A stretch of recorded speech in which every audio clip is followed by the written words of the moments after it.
Welcome once again to Digging Deeper with Backyard Farmer. I'm your host, Kim Todd. On Digging Deeper, we have conversations with experts about important landscape topics. Today, we're going to be focusing on the importance of urban forestry.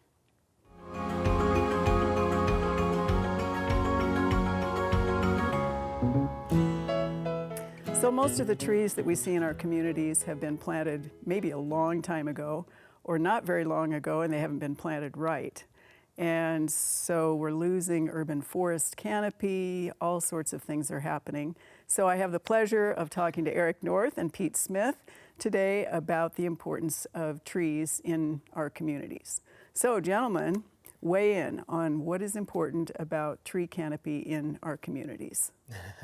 That's a big question. I think you hit it when you said canopy. Mm-hmm. Canopy is really what we focus on when we do assessments of urban forests, because that provides all of the shading for heating, reducing heating and cooling costs and things of that nature. Plus there's wildlife benefits and things like that. So, I mean, canopy, I think, Pete, you probably would agree, canopy is one of the big things we look at. Yeah, I think canopy of a community is just critical, and we need to live in forests. Everywhere humans go, we plant some trees. And it was true here in Lincoln, and it's true all across the world. And all of those things that we get from trees, maybe outside of building products, are the trees that we have in the yard and in the streets and the public parks that we have in our communities. So tree canopy is really one of the key metrics that we would have as urban foresters to measure the progress a city's making. So as I look around just the city of Lincoln, or even smaller communities, or think about the questions we get from our viewers on Backyard Farmer, there seems to be an awful lot of interest in small flowering trees as opposed to oaks and elms and, you know, beautiful big canopy trees. Is this a trend just because of smaller landscapes? How do we actually turn that around if you think we need to turn that around? I don't know that I've noticed that it's a trend everywhere.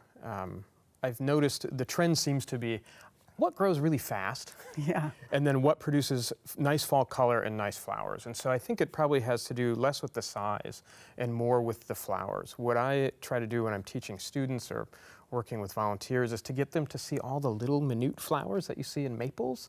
Maples have flowers, but most people, they're not showy, they don't have big petals.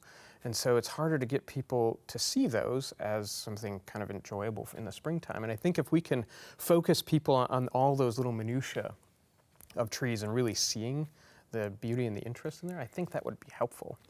And I think there's a cultural connection too, to beautifully landscaped yard has a flowering tree in it.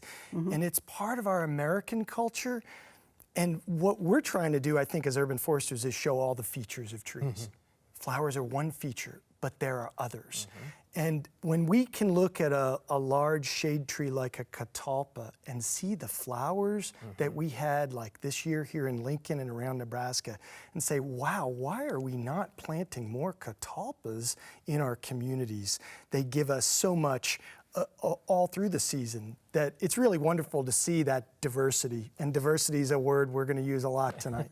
Yeah. So you mentioned, Eric, the value that is intrinsic pretty much and pretty measurable in energy savings, shading, those kinds of things. Are those real numbers? Are they real numbers in terms of, you know, cooling your house or those sorts of things? Yes, they are absolutely real numbers. There's a lot of good science behind it.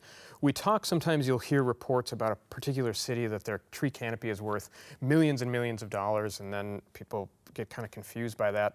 The confusion, I think, comes in that it's no $1 million in any one person's pocket. It's a few $100s in everybody's pocket. And that's really the benefit. I can really speak to this. One of my neighbor's trees, a big old pin oak, was just removed, and that's on the sort of western side of our house. So our upstairs of our house now is much hotter than it was, and I'm noticing even in our electric bill that it's higher this year than in previous years, even if we adjust for things like weather and temperature and things like that. And it just feels less comfortable. And you know, there are some good studies and some good programs that have gone on. The Sacramento Trees Foundation in Sacramento, California, have really embarked in a big way on planting trees for decades now around energy savings. And you know, they claim to have planted enough trees to avoid the building of another power plant. It's a phantom power plant that they built just by planting trees. When you think about the power of trees, that's really an amazing feature. And guess what? Each of those individual homeowners has direct savings. They benefit, so did the whole community. So the urban heat island, you know, is also pretty strong, good science. And it seems like one of the issues in an urban situation is the difficulty of establishing new tree canopy along a major street, as an example, or even going into an older neighborhood where the trees, ash, as an example, unfortunately, are coming down because of either the narrowness of the planting area or construction, those sorts of issues. So how should homeowners in particular consider or advocate for let's re-canopy those streets or let's replace in those areas? And then how do we keep those trees healthy? So I think that there's an interesting perspective on urban canopy cover, and that's the bulk of the urban trees are actually in people's yards.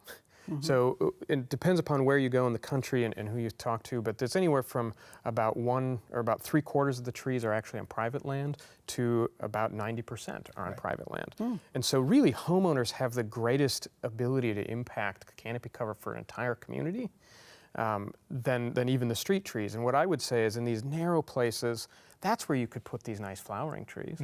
They'll last. A tree that, really the best thing is a big tree that lives for a long time. But the second best is a smaller tree that lives for a long time and doesn't damage infrastructure, which also is then an added cost. And so looking for those and saying, well, we can't put a big tree here, but we can put a small tree and then maybe a bigger tree in someone's yard. And you see cities starting to embark on policies where it is the largest available species to fit the spot. So they're doing a better job, I think, more and more of matching the future stature to try to get these long-lived specimens in our public spaces, but also on private property. And it's rarer, but there are communities that spend some public dollars investing on getting that tree into a yard. And those programs are really popular. People love a free tree. Yeah. And it isn't free, but it is pretty low cost. But what it really does is it gets engagement on the part of that homeowner in the success of that tree. And when we spend our time on success early in the tree's life, we get long-term success. Yeah. So what is really the biggest challenge that you think we face in making sure that canopy is either maintained in a healthy state already or, more importantly, probably enhanced in areas where it's necessary, where we need it? In working with both students and the public frequently, I think the biggest challenge that I run into is actually awareness that, one, the urban forest is something that exists. It sounds oxymoronic to think about urban forest. I call it the invisible forest. Yeah. And you know, especially when you go into an older neighborhood and you see these big trees and you think, well, that's great, but how did they get there and how long ago? And since people tend to, we don't stay in houses for 30 years anymore. We stay in them for 5 years, 10 years, and then we sell them. And so for people to think about the idea that what I'm doing now is going to benefit this community 20, 30, 40 years down the road, it's an important thing to kind of get through and think about. But I think that's the challenge, that there's an urban forest, that it needs maintenance, and that we need to start now in order to do anything. Well, and you bring up the longevity of a tree and people's expectations for that and the moving situation, because, you know, at one point there were landscape companies who basically said, you know, we plant for a 7-year landscape. And then the house sells, and, you know, to either put it on the market if it's not pretty enough for the street value, they'd simply re-landscape, and that might include removing whatever tree species was in there and starting over again, which does not seem like exactly the best policy if we're trying to establish new landscape in a community. Yeah, not for trees. I mean, trees, they need maintenance, and I think just getting people to realize that the maintenance trees also need to be done by people who are highly trained, very skilled. It takes a lot of work and knowledge of tree biology and the safety and the aspects. These are large, dangerous, potentially dangerous organisms, and we need to treat them with that sort of respect. Exactly. So make sure you're watching us on Facebook, because you get to actually weigh in this subject. You can say you love trees. You better say you love trees. If you say you hate trees, we're going to come after you with a tree bat, maybe, or a saw. So do comment, though, because we love to hear what you have to say about what we're talking about every single time that we're on air. Okay, so to be able to really establish big, let's go all plant trees in a community, what about volunteerism? Or how do you organize or, again, advocate for or market for or get people in a community to get behind not just the plant, well, start with the planting, obviously, but then the management long term? And Eric's got a great example. I'm sure he'll mention that he started up in Minneapolis years ago, but I really do think volunteers are critical. It's even on public property, street tree maintenance, street tree planting. I always say trees are the only public works project where citizens can be actively involved. And like it. We don't ask them really to fill potholes and the other things that our cities require. Right. But trees, they can become really actively involved. And when they do, their lives change, their attitudes change, and they in turn change other people's attitudes about trees. We see it time and time again. And at the Arbor Day Foundation, we've got lots of programs to try to deliver those around the country using volunteers, whether they're corporate volunteers that want to get involved because they're proud of their corporation, or citizen volunteers that that might volunteer for a tree nonprofit group. And our Alliance for Community Trees is geared to try to give those groups the notoriety and the tools that they need to actually deliver these programs in cities. They're critical. You know, when my students plant trees, which they do every year, many of them have never planted a tree, which is a great educational opportunity, but also then for them, you can just see the pride and gosh, I just planted that, and then they will come back. So I see that as probably one of the key elements of any tiny little community or great big community. That is my tree. I planted that tree. I think there's a lot of truth to that. Being involved in building, making, creating anything, especially the planting and care of a tree, which can live for decades, is really important. And Pete mentioned, and since he mentioned it, I'll explain what he was talking about. I think sometimes we look at, when we try to engage with volunteers as professionals, sometimes we get bogged down in we've got to show you how to prune, we've got to show you how to plant. But there are lots of ways people can become involved in trees and maintaining, and sometimes that's with gifts of money. What we established in Minnesota was a program we called Brewing a Better Forest, which mostly because we wanted to drink beer and talk about trees.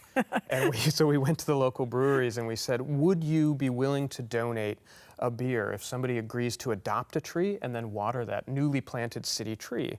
And that was a way, because they're dealing with emerald ash borer and they were replanting lots of different trees. And that was a way to kind of help those trees through at least the first few years. And so it was a low stakes sort of way to volunteer and be involved. And people have really enjoyed it. I think at last count, there were about 1,500 people that had adopted trees and had at least 1,500 beers. So that's impressive. The breweries were small, local, very community oriented. And so that was another way to engage a community. Instead of saying, you need to learn about trees, people just said, oh, what can I do? Right. And in that same vein, Tree Philly has been doing their tree pickup events. You register for a free tree, but they actually host them at the local brew pub.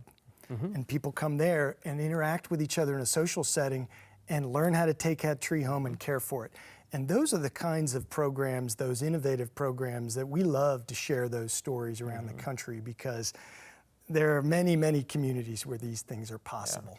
Well, and just thinking in terms of the numbers of social or community events that I've been involved in over several decades at this point in many communities, the ones that are celebratory in some fashion. You're having fun. You're not just hearing some pompous faculty member say, this is how you plant a tree. makes it a whole lot more interesting. You know, it's part of our mission at the Arbor Day Foundation. I mean, we inspire people to plant, nurture, and celebrate trees, and it's that celebration piece you can't overlook. And we love to see that happen.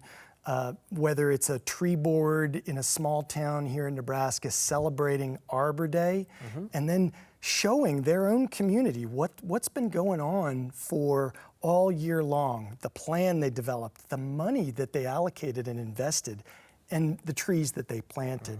And I know, you know, Eric's got experience on tree boards, including here in Lincoln, and it's another wonderful way for citizens to get involved. I don't have time to go plant a tree. Do you have time to help organize your city forestry program? I think a lot of people do. And it's the ideas of citizens and citizen-led efforts that get us to those innovative programs that we see all the time. Well, and I think, too, the importance of that is to think far more broadly than a single tree. Right. So it is a landscape system within an urban environment that involves not just, you know, pick a tree, plunk a tree, walk away, but far more in terms of not only the aesthetics, but the value for wildlife and pollinators and everything else. Yeah, I think that that's an important part to touch on, is that it isn't just aesthetic. Trees are pretty. All trees are pretty to me, but I'm unusual in that regard, probably. But it's more than just the aesthetics. It's the shade, it's the cooling. There's been lots of human health studies that have been done. There's lowering anxiety. Just spending time in amongst trees in their shade can lower people's anxieties. And pollinators, which is something a lot of people don't think about when they think about trees. That's but you look at things like our basswood or lindens, they have those little white bellflowers that smell very fragrant, and those are all pollinated by bees. You can actually, in some places, buy linden honey, which is really cool. It's a product from a tree that we don't typically think of. Or an oak tree that might have hundreds of different insects that use their larval stage. It's a food plant for them, and we don't even see most of that. It's a whole ecosystem that's above our heads, and yet it's critical, really, to not only their populations, but the whole food chain in our cities. And that's important, I think. We think about insects and we think about how to kill insects a lot. We don't think about how do we, besides the butterflies and the bees, which are really, ignite people's imaginations, I think, but how do we, all those other little insects that are actually important because they attract the birds, they attract other animals that we like to see in our cities. And it's important that they have a place, a habitat, essentially. Exactly. Well, and if you think about the wonder and the beauty of trees, if you're growing up, you climb in them, whether you're doing it correctly or not, Eric. You swing in them, you pick the apples out of those trees. You know, so many books, children's books, have been written about the value of trees, and they're spot on. So if we were to give everybody who's listening sort of a huge piece of advice, and I'll start with saying one of the things that we are going to do, which is on campus, this is the N150 for the university, we will be planting 150 trees this fall. And the we is students and faculty if they choose to. So, you know, getting that organized and a lot of diversity. You guys mentioned diversity, and then we sort of, you know, fell off into the tree weeds on that one. But so what would you say to people in terms of both diversity and what should they do? What should people do in their own situation? I love this idea of diversity. And so one of the things that I recommend when I talk to groups and talk to people is to look at what your neighbor has and then don't plant what your neighbor has. Look at what's on your street and don't, you know, our houses don't look the same. We drive different cars. We have different jobs. You know, I don't know why we would expect that our landscapes should also look identical when nothing else about what we're doing is identical. And so look around and say, oh, there seems to be a lot of maple in my neighborhood. Maybe I should go out and find something that isn't a maple. And that gives you a great opportunity to kind of go through a nursery and just look for stuff and talk to people, call into Backyard Farmer. Maybe not too many emails more, but, you know, a few more emails. Don't ask us about autumn blaze maple. I'll tell you no. But I think that's an important thing. And then you learn about it a little bit more. You know, one of the things is we've trained volunteers to do various projects like inventories, is as soon as we start going around a community, they go, I didn't know there were so many trees. I thought everything was a maple or an oak or a pine, you know? And then they learn and then they start thinking, wow, what else is there? Right. And that really is that hands-on sort of approach. Once we learn a few things about trees, one connection, and it might have been in a planting project where you got to volunteer, but taking that next step, what do I know about the trees in my yard? What do I know about my neighbor's yard? So I've used the exact same analogy for Eric. For folks that might be talking about taking down their ash tree due to emerald ash borer. Right. And I say, well, stand on the stump and identify every tree you can see, and don't plant those first. Look at something else. Right. Think about how you can be unique and different and show your neighbors what a black tupelo might look like, something that isn't that frequently planted in our towns and yet might perform very well. Exactly. And sort of the parting thought on that is also make sure that you are planting large or small. I think it's all based on the amount of space you have. So I'm talking caliper. Oh, caliper. size Yeah. of tree to In plant. terms of the actual what you buy, my recommendation is buy as small as you can get, because trees, if we think about them, the analogy kind of breaks down. But if they're like people, kids are really easy to teach new languages, new skills to, And then train. and then you try to teach Kim something new, and it's harder, right? It just really takes hard. long. It takes a long time. And so if you get a big tree. Imagine, trees did not evolve to be moved from one place to another. Right. And so if you take a big tree out of a space, it takes it a long time to go, oh, I'm in a new space. And so it'll sit there. I've had people ask me, what's the biggest tree I can buy? I want a tree that looks like it's 10 years old. Because we planted a tree 10 years ago that was the biggest one we could buy, and it hasn't grown at all. Right. And In fact, it's gone the other way, in, probably. in some cases, they will Yeah. decline, but Yeah. in cases where they don't, they tend to be stunted. And so if you can buy a small tree, they will grow much faster. And I much think the quicker. research bears that out. absolutely does. Mike Arnold's work in Texas showed that a 5-gallon will catch up to a 45-gallon in about 3 years. Right. Yep. Exactly. So, yes, plant as small as you can. If you can plant the seed and have that kind of patience and are willing to care for it, seeds will develop a root system that is different than the root system that you bought in a nursery. Yep. And it's a very effective strategy. You just have to have a little bit different outlook on things. Well, and if you've got kids or grandkids, it's fun to have them do different things with seeds Exactly. and get one to grow up in a pot and then plant it in the backyard. Yep. And it can be a fun way to sort of, I planted some for friends of ours that had a newly adopted baby. Right. And so, that was their tree. And every year they'd send me a picture of as he's growing, the tree's growing. And so it's a really kind of a fun way to commemorate various life events. Exactly. Besides which, it's really a free tree. I have a bur oak in the backyard that is from one next door, and I have a Kentucky coffee tree that is off of the one in Maxwell Arboretum that were seeds. Yeah. So, well, thanks, gentlemen. That is all the time we have for Digging Deeper with Backyard Farmer.